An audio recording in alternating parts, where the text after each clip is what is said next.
Boa tarde, galera.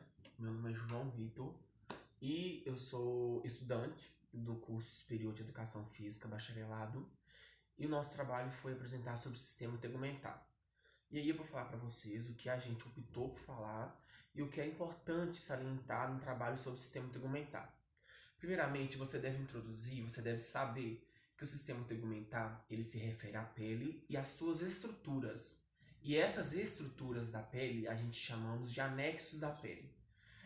Mas primeiro a gente precisa saber que a pele ela não é um tecido, ela é um órgão formado por grupos de tecido. Ou seja, ela não é um tecido e sim um órgão, o maior órgão do corpo humano. Então, se numa prova cai qual o maior órgão do corpo humano, você pode responder sem medo que o maior órgão do corpo humano é a pele. Já os anexos da pele, o que são os anexos da pele? O primeiro anexo da pele são os pelos. E qual a função dos pelos? Porque os pelos têm uma função sim no nosso sistema, no nosso corpo humano. Os pelos eles vão ser responsáveis pela regulação da temperatura. Ele também vai ajudar na eliminação de suor. E ele também vai ser responsável por ajudar a liberar feromônios, né? Ele vai ajudar a fazer essa liberação. A segunda estrutura que a gente tem são as glândulas sebáceas. Sebáceas vem de sebo, ou seja, as glândulas sebáceas são responsáveis pela produção de sebo, que vai ser responsável pela oleosidade da pele, que vai hipermeabilizar a pele, hidratar a pele. E a terceira estrutura é a glândula sudorípara. O que é a glândula sudorípara? Glândula sudorípara vem de suor, ou seja, é uma glândula responsável para liberação de secreção. É uma glândula exócrina que libera sua secreção através de ductos na pele. Então vai vir lá da epiderme o ducto e vai ser liberado cá na epiderme, cá em cima a secreção que é o suor. E a outra quarta anexo da pele são as unhas. E as unhas nada mais, nada menos do que células queratinizadas mortas. São células mortas e a sua principal função é de proteção mesmo.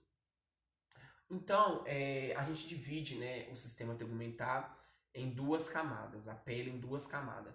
Todo mundo pensa que é três, por quê?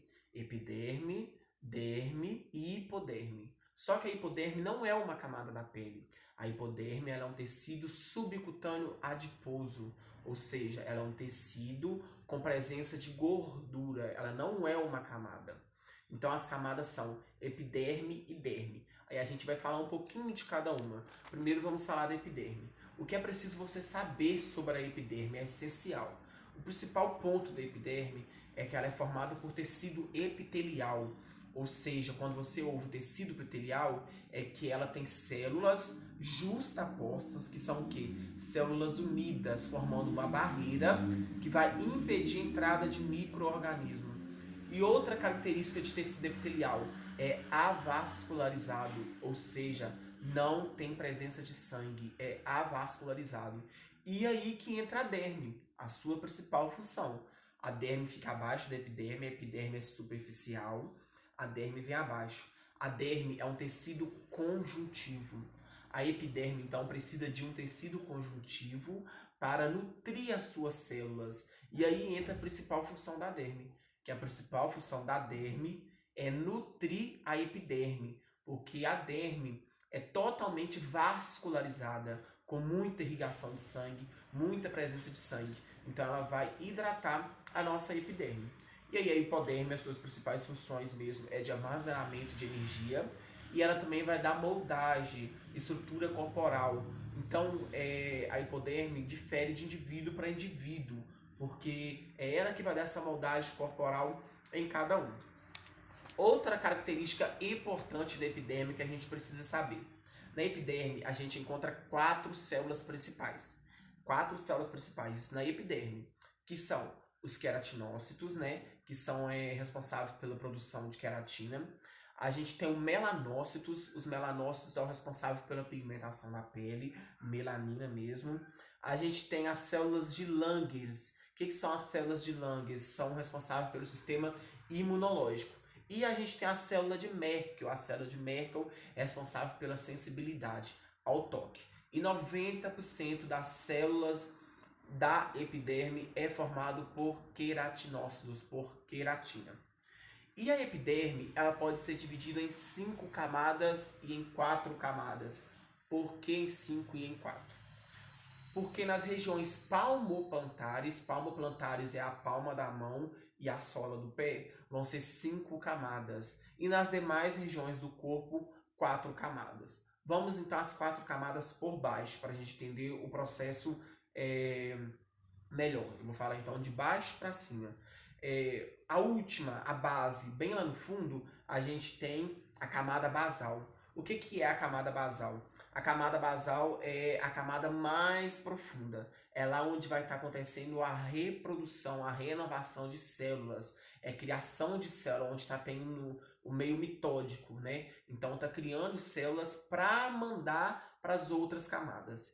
E aí depois da camada basal vem a camada espinhosa. Na camada espinhosa, essas células que vieram da camada basal estão com formato de espinho e elas continuam se reproduzindo.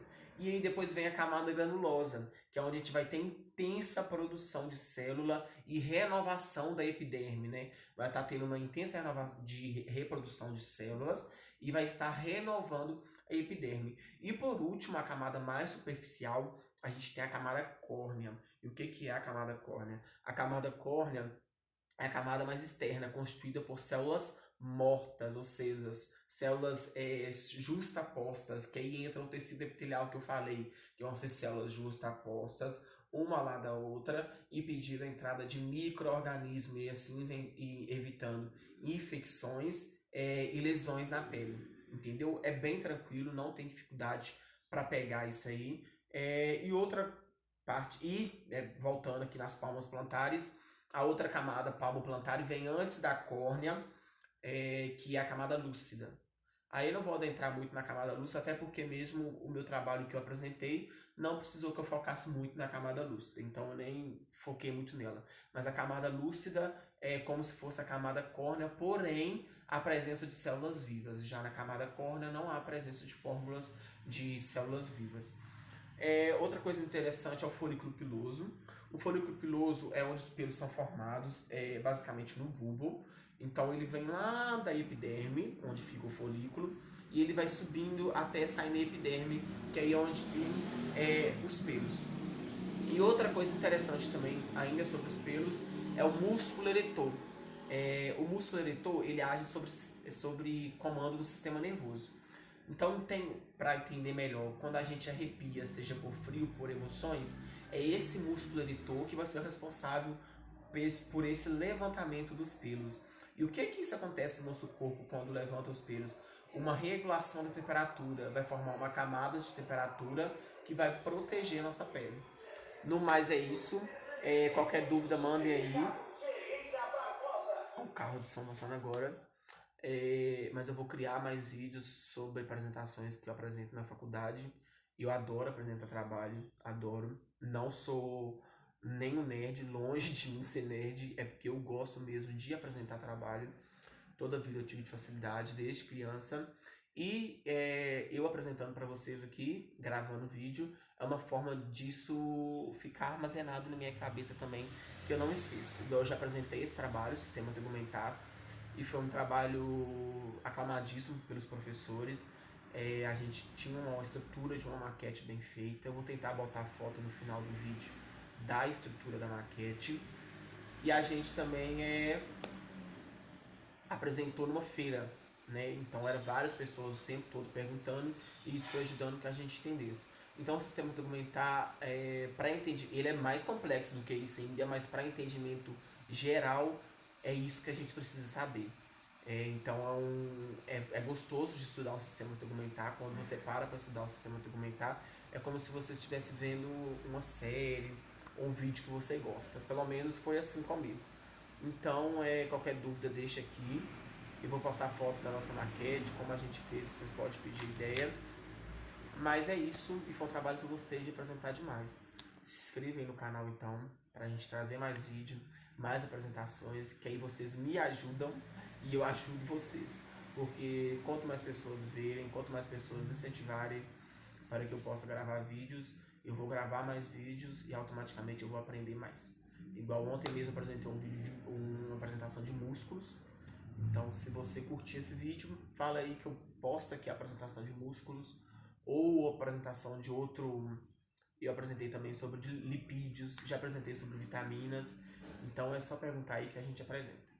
Valeu e até a próxima.